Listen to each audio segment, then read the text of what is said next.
Hello friends, welcome to the .NET interview community.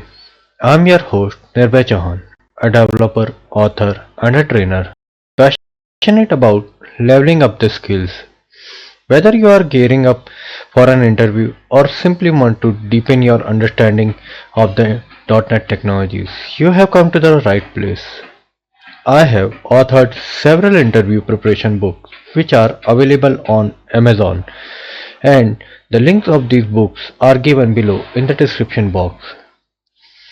So let's dive into today's question and see how we can tackle it together. So friends, our today's question is explain the OOP principle or OOP concept, that is acronym of object oriented programming. So friends, the question is what is OOPs or explain the OOP concept. So as we all know that OOP is a programming paradigm that revolves around the concept of object that contains data, which means the attribute, properties or the fields of the object, and the code, which means the method or functions that operate on the data.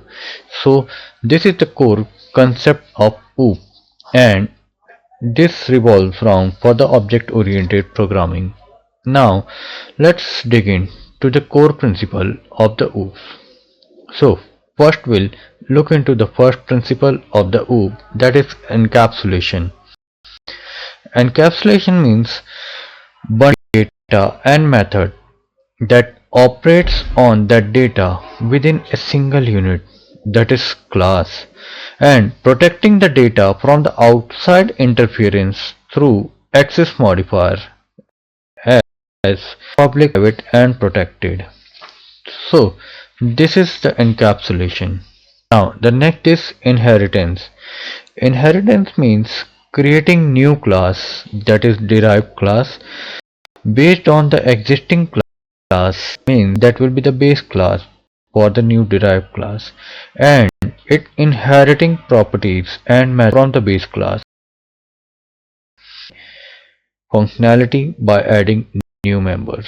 That's the purpose of inheritance. Now the next is abstraction. Abstractions is focus on the essential features while hiding the implementation details, and also means that using an interface and abstract class to define the contract.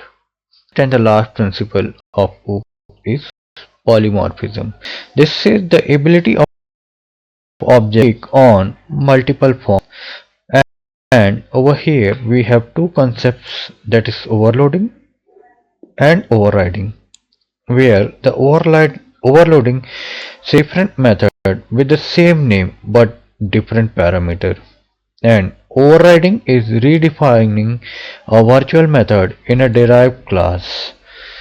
So overriding concept also comes from the inheritance. It makes use of the inheritance. Now, which OOP concept is critical? Let us know your answer in the. So friends, there you have it. I hope you have gained some valuable insight from this video. Don't forget to hit that like and subscribe button to stay updated with the latest content.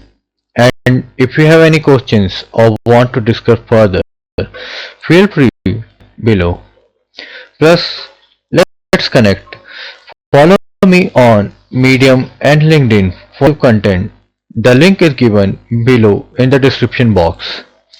See you in the next video.